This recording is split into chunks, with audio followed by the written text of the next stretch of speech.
एक लंबे समय पहले एक ऊंट चलाने वाला था। रेगिस्तान में सफर करने वालों को ऊंट पे उनके चहीदे स्थान पे छोड़ देता था। उसका नाम परितम था। हर रोज वही काम करता था, उन्हें लेके जाना और वापस ले आना। आए हुए पैसों से अपना जीवन बिताता था। एक दिन एक अमीर परिवार परितम से उनके यात्रा की सारी जानकारी देकर, जैसे उनके जाने की और रहने की जगह, उससे उसके ऊंट पर 2 हफ्ते घूमने की सौदा करते हैं। बाबू, मैं अपने पूरे परिवार को यहाँ के सारे प्रदेश दिखाना चाहता हूँ। कम से कम 2 हफ्तों के लिए तुम्हें हमको घुमाना होगा और उसके लिए मैं तुम्हें 500 सोने के सिक्के दूंगा। हाँ, 500 सोने के सिक्के? 2 हफ्तों के लिए जाऊंगा तो 1 साल के काफी पैसे कमा पाऊंगा। ऐसे फैसला करके परितम तुरंत उन लोगों का सौदा स्वीकार करता है। दूसरी तरफ परितम की माँ उसे जाने से मना करती है।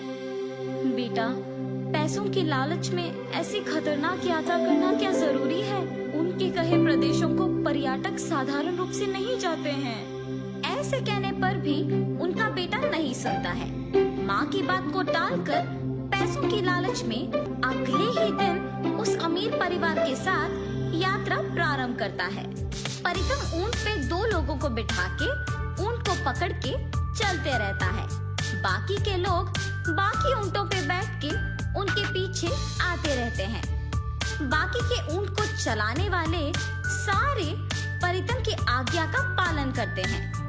वो सारे परितम के पास मौजूद नक्शा की सहायता से चलते रहते हैं और जब रात होती है तो वही रुक के सो जाते हैं।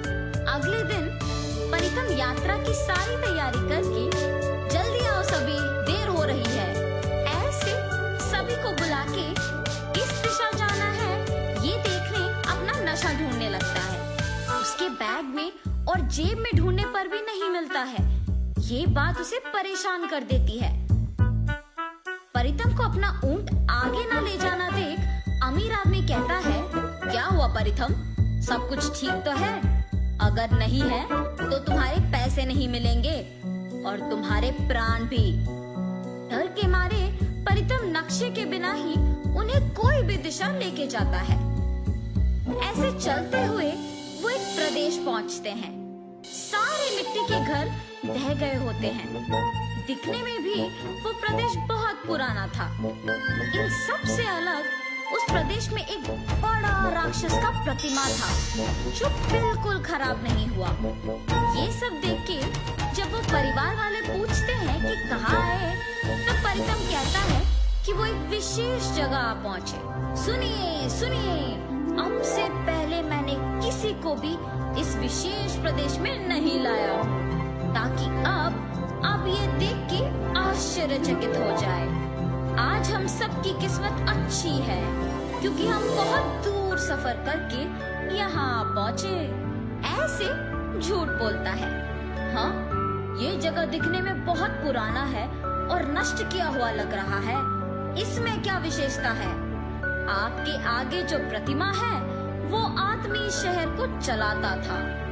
ऐसे कहते हुए उस प्रदेश के अंदर चलते हैं। उस शहर में मौजूद चीजों को देख परितम खुद की एक कहानी बनाकर वो ही सबको कहता है। और तभी उन पर्यटकों में से एक, हाँ, सच में इस दस्तावेजों में लिखा है कि इस प्रतिमा के आदमी ही इस शहर को चलाता था। ओह, मेरा सोच कभी गलत नहीं होगा और होने भी नहीं दूंगा। ऐसे वो खुद की तारीफ करता है और उस प्रदेश के बारे में कहते रहता है।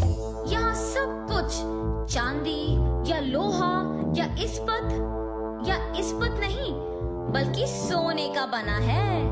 ये सुन के पर्यटक कहता है, अरे हाँ, मुझे यहाँ एक सोने का डब्बा मिला है।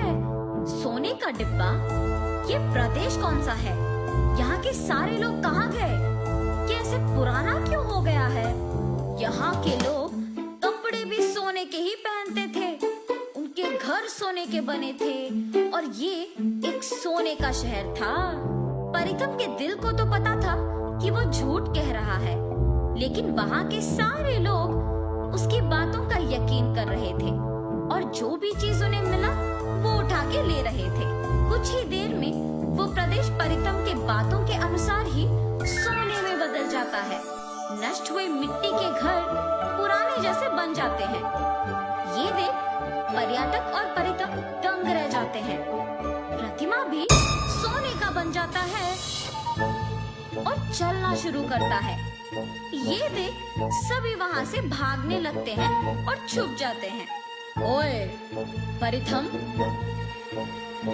तुम्हारे ही बातों के अनुसार मैंने यहाँ सब बदल दिया, लेकिन सोचने की बात तो ये है कि तूने जो कुछ भी बोला वो सच है। इस सारी दुनिया में किसी को भी इस प्रदेश के बारे में नहीं पता, तो तुम कैसे जानते हो? यहाँ क्यों आए हो और ये सब कौन है?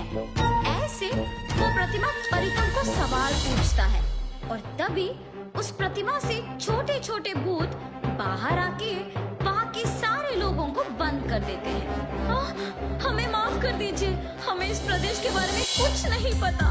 मैं सच कह रहा हूँ, मेरा यकीन मानो, मैंने अपना नक्शा खो दिया।